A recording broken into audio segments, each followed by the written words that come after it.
The difference between extra and ordinary is just the prefix extra, right? But you'll be amazed how much more that extra can be, especially when it comes to raising your children. That's why on to this episode on the Laurie Brandt podcast, we're talking about parenting advantage, giving your children an extraordinary edge. That's why today on this episode of the Laurie Brandt podcast, we'll be talking about parenting advantage, giving your child an extraordinary edge. What does it mean what do you mean when you say you have parenting advantage? The first time I heard those words put together, I was blown away. I was amazed. Sometimes the context of words kind of make the meaning of a word or strings of words different. Parenting and advantage. What do they mean together, strung together? I'll just read briefly from my notes so that I won't miss out on anything at all. Parenting advantage can be defined as the unique sets of values, qualities, experiences, and actions that parents bring to their children's upbringing, enabling them to thrive and succeed in various aspects of their lives. It encompasses both the foundational values that every parent aims to instill, such as love, education, and emotional support, as well as extraordinary qualities and actions that go above and beyond, providing children with exceptional opportunity, skills, and perspectives. Overall, parenting advantage empowers children to navigate the world with confidence, resilience, and a competitive edge, setting them up for a fulfilling and successful future. Summarily, parenting advantage is that some more, that extra, that touch, grandiose finesse, that fine tuning that you give to your children in the form of skills, opportunities, mindset to give them a better advantage or competitive advantage in life. Why is it important that you give your children a competitive advantage? It is very important because it will guarantee or make the possibility of their succeeding in future higher. Everyone can be a parent, Everyone can everyone who is a parent has a child. Every parent who has a child, maybe by default should be say, unless of course they have physiological, so psychological or mental issues, love their children, right? There are some basic things, basic qualities or basic skills that you have or opportunities that you provide for your children that starts pronto as parents. That's not what we are actually looking at here. Yes, amazing. You can give value to your children. You can teach them to have values. You can okay, by virtue of your financial stability, give them better opportunities and all of that. Future success is one reason why your children should have a parenting advantage or that extraordinary edge. What if I used to ask my daughters, what if all of you had a first class and you were vying for the same position, maybe at work? What would make you get the job instead of the other person who has applied, that also has a first class, like I've said? And I tell her that the leadership qualities you have, the development of your character, your personality traits, how evolved you are, will now give you a competitive edge and something above that other person. So while other people are focusing on acquiring good grades and being good at math and English, let us focus on building life skills, executive functioning skills that would set you apart, that would make you here, like Harvey Specter said, and put them here, even if they are, of course, maybe graduates from Harvard or they are Oxonians, right? Future success is a very good importance of parenting edge. The next one is confidence and resilience. See, why I really do not do lesson teachers of math and English is I believe that there are skill sets that foster the learning, call them keystone set skills, right? That ensure that other things are achievable or you are able to get them done. What is that one thing that if you know how to do will have a cascading effect on every other area of your life?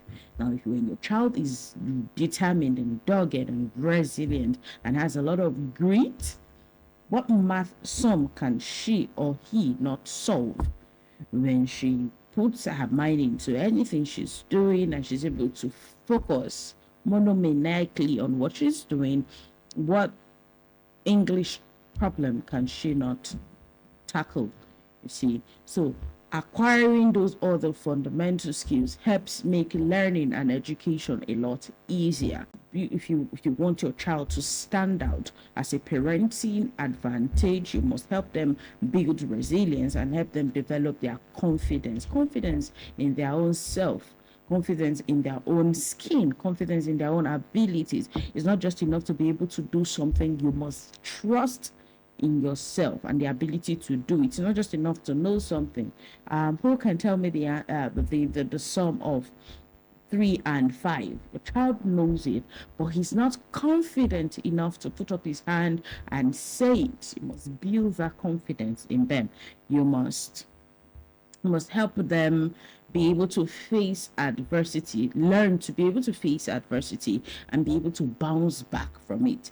You must make them see failure as an important side of success, not a bad thing in itself. The onus is on you, really, because, of course, you are their first teacher. And like I've said, they ought to have that competitive edge when it comes to success or excellence. Next one is, okay, we've talked about the three importance. I think let's not complicate it. There are some more, but I like to do maybe 3 or 5 so that you will not be left with so much to process. Now let's talk about the basic advantage. Yeah, I'm a parent. Now I have kids. What's the basic like standard? Then let's just say everybody's giving. What's the basic advantage you can give to your children? Then we'll talk about why we really are having this episode today, so that if others are doing the basic, you as beacons, you as members of this community cannot stay there, cannot settle there. If they are doing the ordinary, you should now take the bars higher and put in the extra. Remember, our lights must shine differently, our lights must shine brightly. All right, how else will our light shine if we do not put the oil in, if we do not put the extra in, if we do not wash or clean whatever is helping us diffuse it or reflect the light? That's why we are having this conversation today. Number one is skills and talents. Whatever skills and talent your child has, you must make conscious efforts at developing. You've noticed that your child maybe is drawn towards art or artistry, drawn towards culinary arts, or likes to just cook or put things together. It is your job to create a nurturing environment. Now, it doesn't necessarily mean that your child may turn out to be a Bobby Fischer tomorrow. It may turn out to be a chef of international repute. It may just be a transitory experience that the child is having. He or she loves to do this thing, and because they find joy in it, what does it mean that you should go and build on it and just like, okay, you must do this thing? That reminds me of when my daughter was very interested in playing the violin. Of course, I got her violin, registered her for in a music club, and now got to a point after a term or two, she came to me and said, "Mommy, I don't want to do this anymore." Why? I was agitated after all the commitments we've made. She said, I've really been in the class, and it is stressing me out because after doing this I have to do that, well, I saw reasons. Initially I was frustrated. I had to think about it. Really, if she doesn't do it now, the world end. See, forget about us talking like this. It's not always that easy at time T, right? That's why the skills we acquire help make things easier, you know. That's why it's okay to actually go on timeout. It's not really an emergency. You don't necessarily urgently have to answer at that point in time, at that moment. You can take time out and then think about ways that you can answer to that situation. That way you don't make a mess of it. You cannot start saying you must continue doing it because I've paid for it, because I've made all the commitments. The interest is no longer there. Be open to the possibility that even if you are neck deep into committing to to that activity or interest or talent or skill, they may fall in love with something else. Let it be a continuous journey of self-discovery, right? At the end of the day, what this causes or leads to is that when they finally find that thing, their ikigai, they'll have a bouquet of talents or skills that will help them stand out. It reminds me of Robert Greene and how many, I think he had between 60 to 80 jobs. You can begin to imagine the experience, the privilege of learning from these different jobs that now give him this edge, this crisp mind from which he writes. You see, when somebody, for instance, when all you have done all your life is be a surgeon, that's how much you know. And to the man who's holding a hammer, to the man who's holding a hammer, yes, every problem is a nail.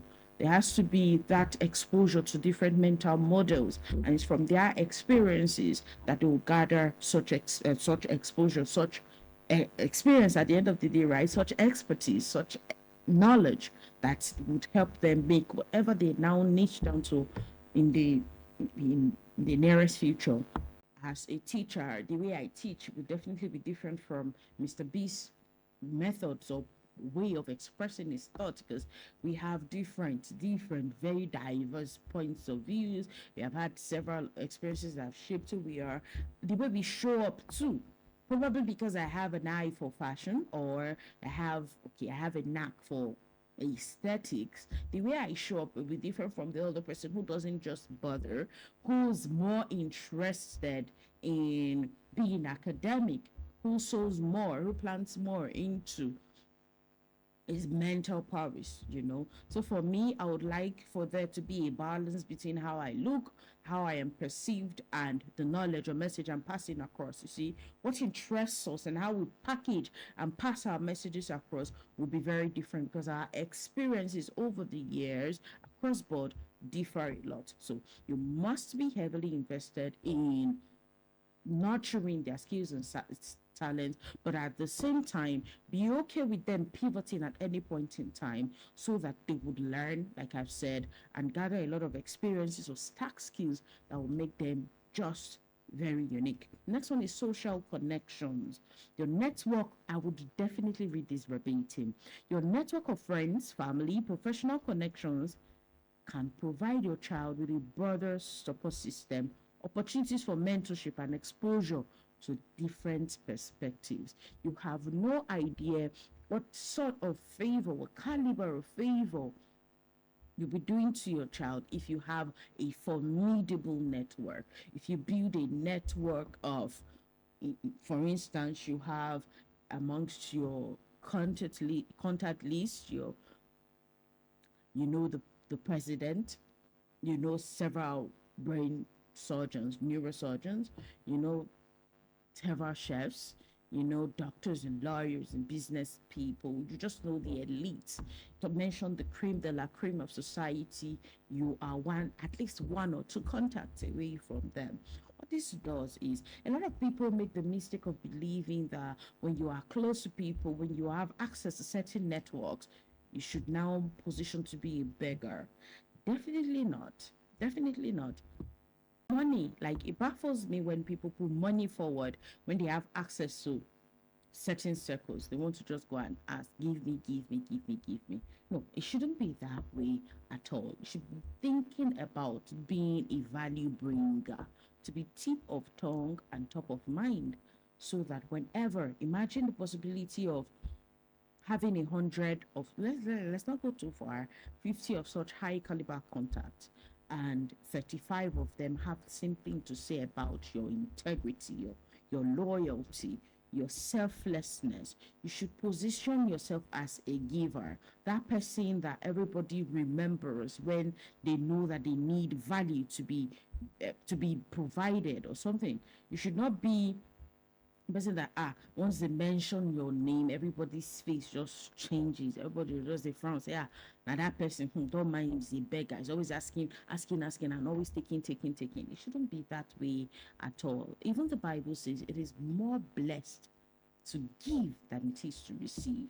Try and position as a giver. And should you get gifted something, hey, be proud. Like, be proud, and I'll do one another in honor. It's a pride game. You cannot give me a gift and win. Let's. I'm not. Competition can be positive, right? If it was a bad thing, the Bible will not say we should do one another in honor. Imagine that this year I have done something. I was asking someone that day that what can I possibly do as a thing of honor to someone that will make them shed tears? God, I'm waiting for that idea. Like, I would do it, and the person would see and then start to cry. And like, God, I cannot wait. I'm winning this round. You see, if you constantly think of how you can outdo the next person, what's going on here? You are constantly thinking of giving, you're constantly thinking about doing each other and giving. It's not a parasitic relationship. Now, when I say giving, it's not about just financial gains, right? You're giving of your time, you're giving of your talent. Let's talk about treasure here for a moment. You must position yourself so that the day you even need to ask, before you even ask, everybody will gather and say, no, this person never asks for anything from anyone. This one, the person must really need it. Don't overspend your welcome, all right? No priests wear long white flame. Most of them, some wear maybe light shades of blue or cream, but most of them wear white. He was wearing a whole fully white cassock, and because he was standing under a tree, a certain yellow flower fell on him and left a mark on his cassock. Guess what? He was talking as some people walked in and, father, see this stain on your cassock. And then he said, of everything, the entire cassock is white. The only thing you now saw out of the other white part is that stain. Why are we drawn to the stain in people? Are you that parent? Stop it. Stop it. You are tearing them down. Stop it, because one day they'll leave your house. Will they be happy to come back to see you? Would they think about it and say, I beg, Jesus, take that wheel, I beg, drive it off? You should build a relationship. Like we always say about legacy consciousness, you should build that. Yes, you can correct. Nobody is saying don't discipline, but do it with love and let the children see this from a genuine place of love. So that tomorrow they'll be anxious, eager to come and see you. So that you call themselves and be begging, and then they will say, I know after all we went through, I know when I come now, you tell me, I'm not doing well, you see all the bad things are wrong with me. You can love them first, and there'll be a place for correction or reprimand much later. Don't just let the first thing you do be to attack them, to castigate them, to rubbish them. All right, that little child will grow up into a man tomorrow. Think about it. What seed are you sowing today that you will live under the tree of tomorrow when you are older? Next one is health and wellness practices. You see, some people are friends with their kids at certain ages where they should be disciplinarians. Remember, I said disciplinarian, not punishers, right? Next one is parenting style. The way you parent your children can be a competitive edge or parenting advantage you're giving to them. If you are authoritarian, you are setting the pace for how they too will raise their children. You're setting the pace for how they would relate with or interact with you. They'll be scared of you, they'll be afraid of you, they'll not be that environment that fosters connection and communication will not be there. When they make mistakes, they'll be afraid, they'll be keeping things from you because they know that you'll react negatively if they talk to you.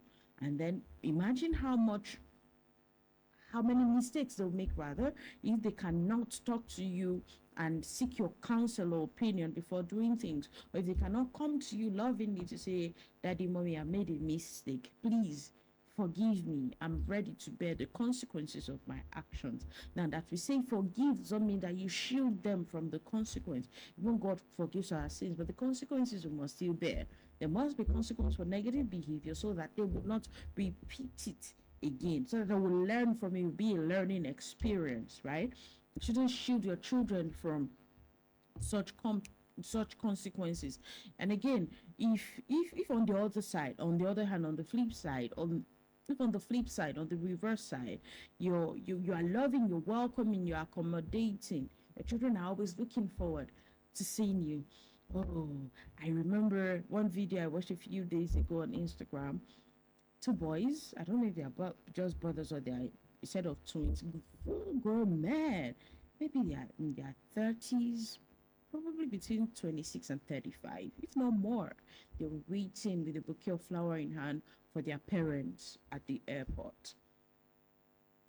They were so anxious, like they could just not wait to see their parents.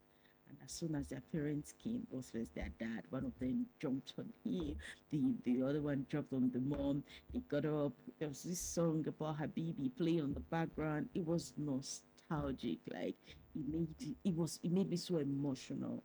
Like, how many parents have such relationship with their children? They knelt down, put their heads on the floor in front of their father. They did the same with the mom. The mom knelt down too. It was something else. It was a beautiful sight to behold. Oh my God, please in the future, let me have these with my daughters. At the end of the day, it just brought into perspective for me what their relationship would have been over the years that would make them so in love with each other, that would make them express love. It was as if they were in that airport by themselves, not didn't bother about what people will say about their expression of love. We're just frozen in that moment, lost in that moment, loving upon each other. You could see that they genuinely loved and cared and missed each other. How many parents have that? Are you that parent? Are you that dad? Are you that mom whose child is afraid to see you?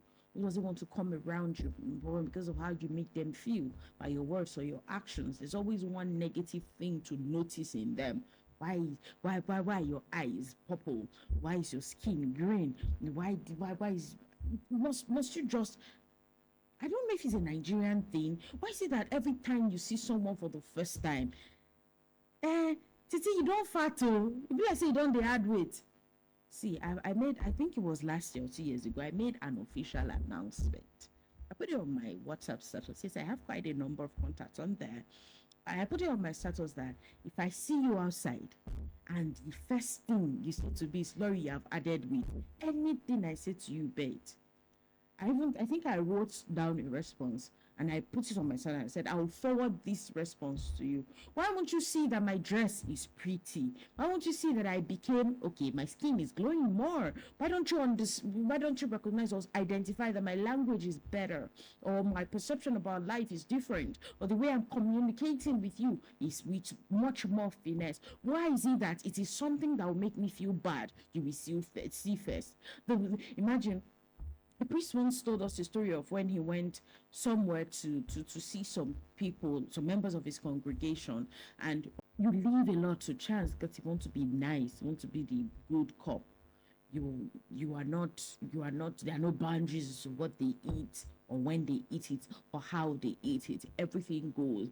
They tell you, I want this, you get it. They tell you, I don't want that. Of course, everything just goes. There are no boundaries. Nothing is structured, nothing is regulated. See, what you are doing to that child is not loving them. You're actually setting them up for a lot of, I don't want to be that person. I think you already know that every action has consequences. That child should understand that there will be times where you are not able to access what you want to eat, or that there are times where what you actually want is not what your body needs. There are some children, all they eat is fries, and rice, and chicken, and all things junk. Then you're seeing that they are obviously obese, and then you're seeing that they are struggling with their health. Their parents don't seem to care because I don't want to hurt their feelings. I don't want to say no. Really seriously happen to teaching them delayed gratification, picking better choices, explain to them what balanced diet means and how it is important to put the right fuel in the right vehicle so that, of course, your engine will not knock.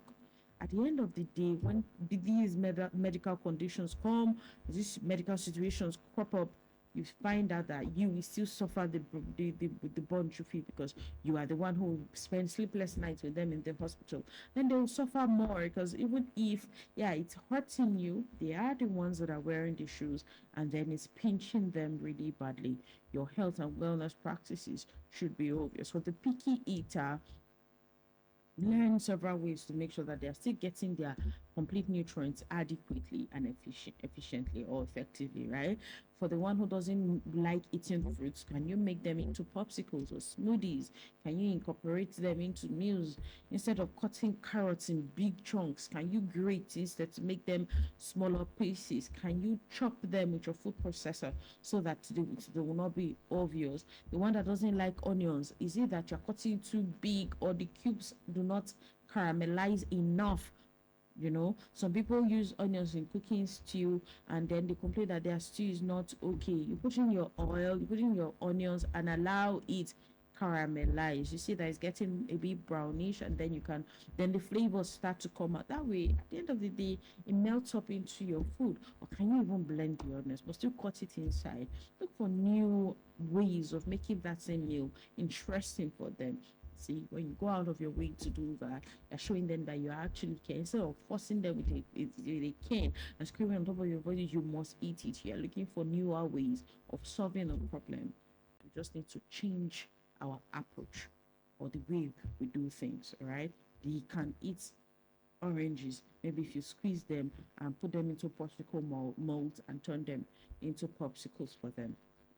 The next one is financial stability.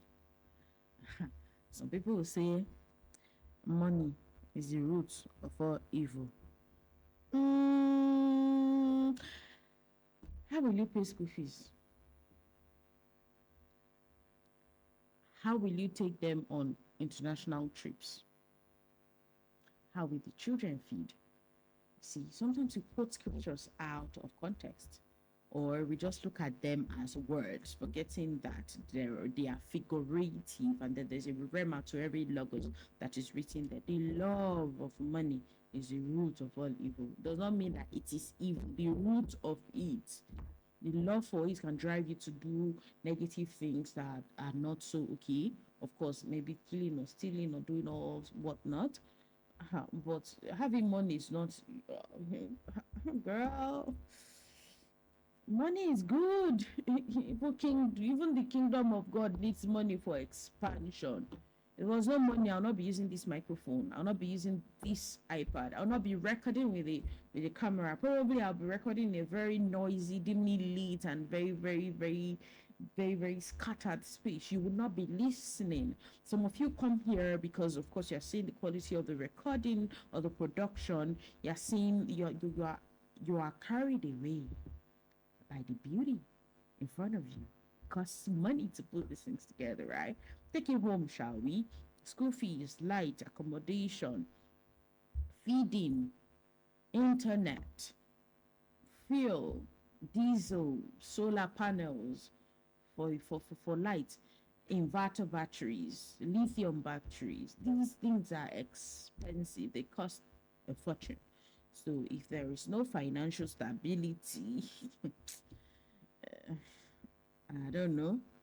I don't know. If they are not seeing you deploy money or resources well, they won't be able to learn. Your home is the first environment in which they learn how to do a lot of things. Financial management, financial literacy is one of such things. You may have noticed that some rich kids it's not like they're super smart, they just make better money decisions or choices than children from poorer backgrounds or more humble backgrounds because they've seen money as they don't have that negative or mindset or bias against money. They've not been programmed to see money as a bad thing. And do you think money grows on grass? Do you think we have a money tree behind our home? They don't have that negative association with money. They see it as a tool, a means to an end, right? A blessing that can birth other blessings, a means of deploying ideas into innovative, game-changing solutions, right? So you see that they are better with money than poor kids, because think about Robert Kiyosaki and his Rich and Poor Dad. You know, the relationship both of them taught him to have with money were definitely different. So you need to build that environment where they are learning, because money is like the bedrock of a lot of things. Love alone does not carry a home. Money, now let's not even preach this matter too long. I love you without money. See, please don't quote me out of context here. I'm not talking about that greedy, lustful, obnoxious lust for money, or want or thirst or yearning for money, where a lot of people now make it look like it's a dog eats dog society, where you can cheat people or you can do every sort of thing because of money. No, I'm talking about legitimately deploying funds for the advancement or betterment of the other person. You are not seeing the next person as a dollar sign waiting to be cashed in. You're not seeing him as an opportunity to be used in making money for your selfish ends. You are genuinely using your money to do things that glorify God. That's where I'm coming from. I'm not saying that love without money. Please don't. Of course, don't take it out of context. Talk about what parenting advantage, giving your child an extraordinary edge, means. Talk about the importance. Talk about the basic. Yeah, like I'm a parent. This is like barest minimum you can give to your child. Barest. Can we now talk about the extra? What we as beacons should be known for. Number one is visionary mindset. Parents who are visionaries and think big can inspire their children to dream big and pursue ambitious goals. This mindset can instill confidence and a sense of possibility in their children. I can be anything or anyone that I want to be. You give them the audacity to dare, the mindset to dream, because they are seeing you as a visionary. You're talking about an idea, and in the not so distant future, you are living that idea as a reality. Think about it, the couch you are sitting on right now, the phone or the TV set from which you are watching this episode. All these things were once ideas conceived in the minds of visionaries. They were birthed because that visionary put his hands to work and put in the action, the sweat, the tears, the blood, and the time to birth that idea. So when you are a visionary parent, you're telling your child, hey, it's okay to dream. No caps, no glass ceilings. Get in there, be a dreamer, and dream up the next solution that can change the course or the trajectory of the world. Have you seen Elon Musk? Was talking about internet connectivity and the crippling experience they're having, and somebody's thinking about having internet hosted in space. How does he think about such things? How do you think his children will think having such a father? Are you a parenting advantage or a disadvantage to your children? When people are sitting and they are birthing excellence, they are giving their children a run for it, putting big shoes down for them to fill. You are still busy with low and very low echelon challenges, such as inability to control yourself and your lust. You are modeling active adultery and looseness and rudeness to your children. Are you a parenting advantage or a disadvantage? When people are creating platforms that their children will stay on and soar and dominate and rule, you are still busy modeling how to squander money. You are going to what do they call these places? Local bush bars to drink monkey tail and brekete. No, sorry, Bukutu. Is that what it's called? I think so. Fixating so much on alcohol and alcoholism, you are burying the essence of your destiny inside beer parlors. Yeah, beer parlors. And then someone somewhere is thinking of global expansion and is crafting strategies for global dominance, and their children are watching and are learning. And tomorrow you think your children will compete with them and win. Guy, think I'm now. You can't cheat nature. All right? Your children can never do beyond what they see you do. Never. Like we said when we talk about legacy conscious parenting, we said Solomon could ask for wisdom because he already had a lot, right? That I may be able to rule and manage that which you have given me, the people you have put under my care, under my charge, right? What if hunger they beat Brother Solo? Urgent 2K, na Solo for us for. Don't you think so? What if Brother Solo had cigar problems? He dey smoke, and it be like a chimney. Smoking anyhow. You think Solo will ask for wisdom? Bros, for don't ask for God, please help me now. This Shenkes why they always they go block. So God help me stop am now. You see, the quality of dreams, the quality of life you give to your children will determine the prayer points that they pray. So you see that you do it now. Create that foundation, build it, suffer now so that they can focus on building better, or yes, you will leave mediocrity and then they will continue in that legacy. Of course, you are Beacons, that's not your reality. No Beacon here does that. And the next one is innovative thinking. You are a parent, you're having conversations about building or creating robots that can help in cleaning the house so that you won't have to hire helps or nannies or cleaners to come and take care of your spaces. And then your children are seeing you buying supplies to create the prototype. Are you seeing what you're doing to their minds? Imagine again Elon Musk's children, seeing him talk about rocket ships and space. Are you seeing the quality of the conversations they are exposed to? The massive network of brilliance they have at their disposal. When Albert Wigwe of Access Bank passed, I know we've said it before, trust me, I'll say it again and again. Just get used to it. When he passed, his daughter said, you told me one day that it's like you don't know the person you have as a father. And she said, now I know. You have left me with many fathers. Yeah, is it that your friend does not stop drinking? You are living as a father for your children. Saying, it's my friend, I cannot change my friend. Stay there. Stay there. They play. Because you don't know that your children will need that man's brilliance tomorrow to think. That's the network you are building.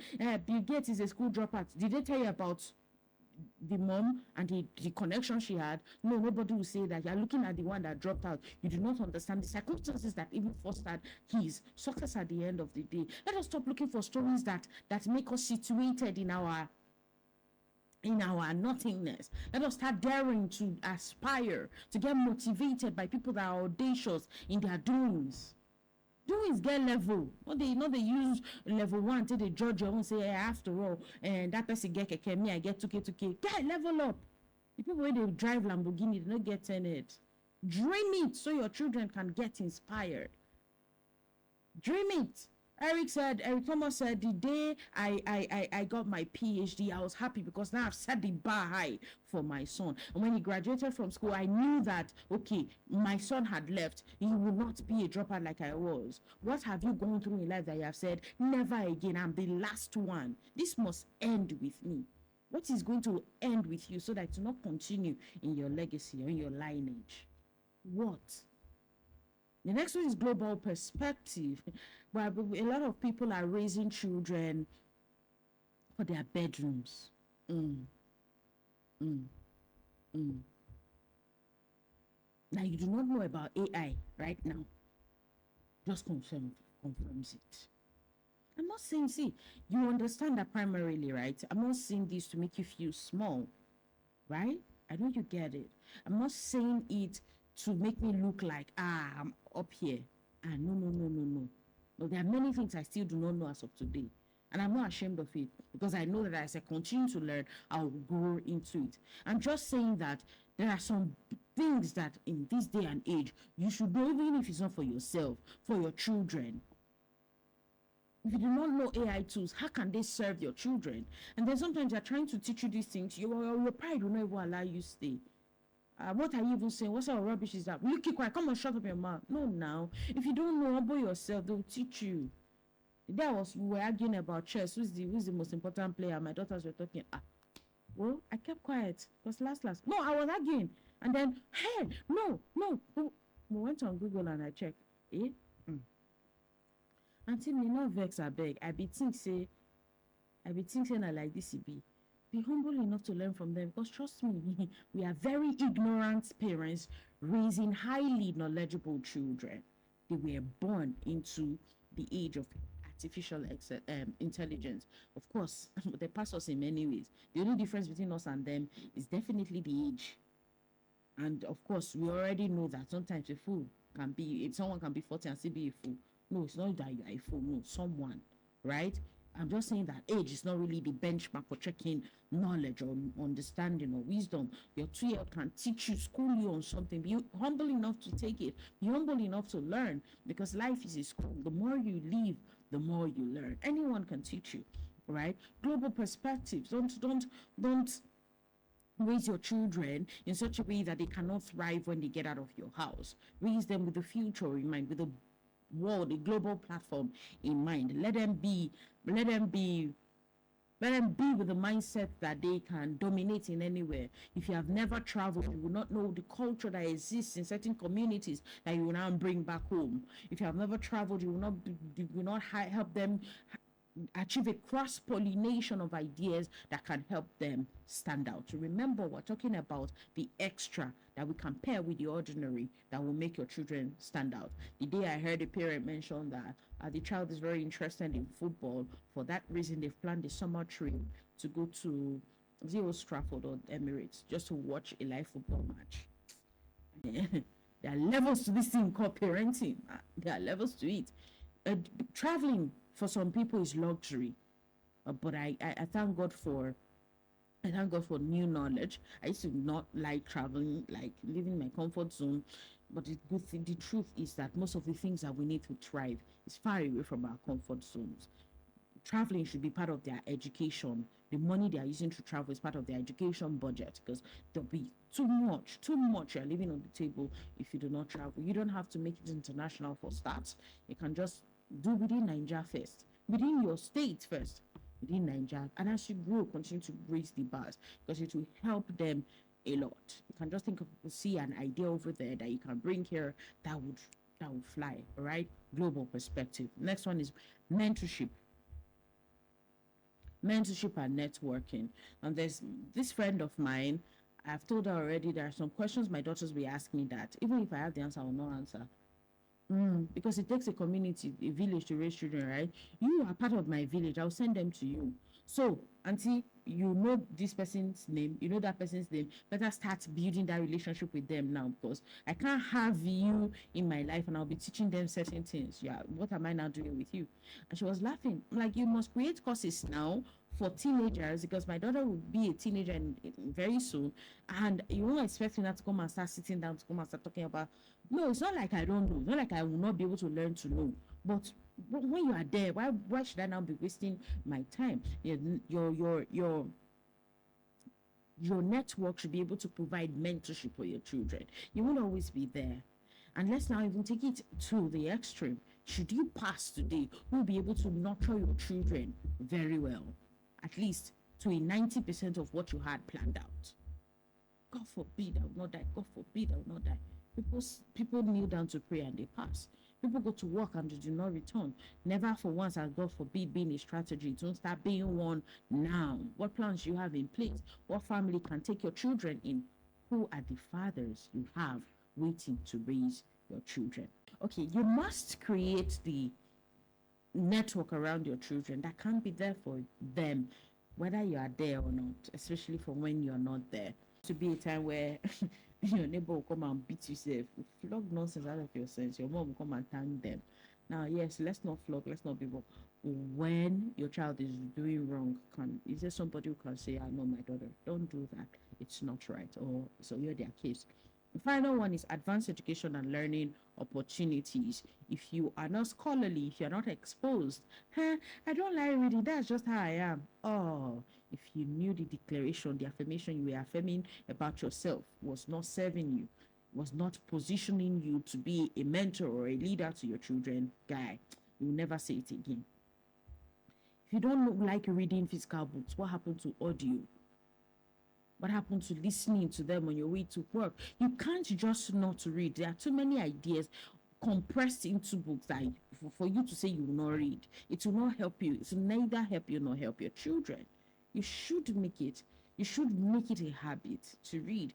If you cannot finish, nobody said you must finish 100 books in a year. You can do bite sizes. Begin to grow the muscle. It's a learnable, practicable skill. You can start with 2 pages a day, graduate to 5, from there to 10. If you do 10 pages a day, by the end of every month, you would have been done with a maybe 300-page book. Compound interest, 1%, moving the needle 1% every single day. If you are not exposed to learning opportunities, advanced learning opportunities, you would always think that the best career options is doctor, lawyer. This is say doctor, lawyer. I mean, what job do you want to do in your future? You will not know that there are other opportunities out there that your child can explore and actually thrive in. You will not even understand that your child's temperament and learning style affects the kind of jobs they can do. You will now be wishing that your fish can climb a tree or that your monkey can swim in water. If you do not know, how will you teach? If you do not know, how will you guide or lead? Right? If you do not know the new tools, the innovative tools that now help work become easy, how would you be able to guide your children into finding them out? You can only give access to your children to the extent or the much you know. As a bonus, I added resourcefulness and self sufficiency.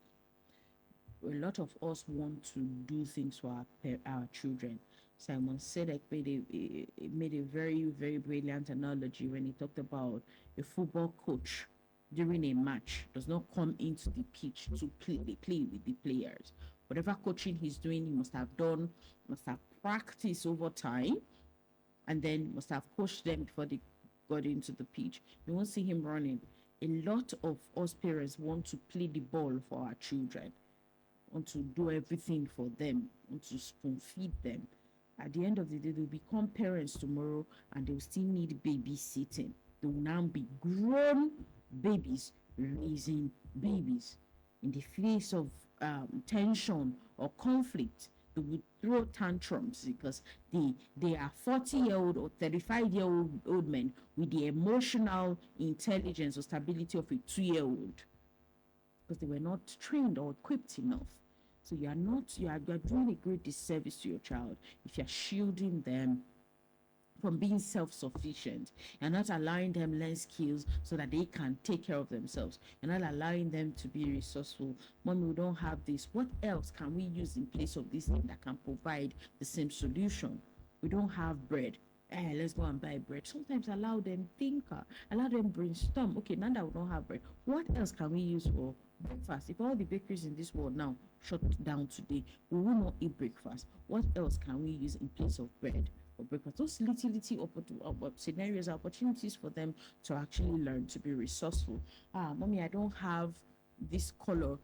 How can we make, what colors can we mix together to get green since you do not have it?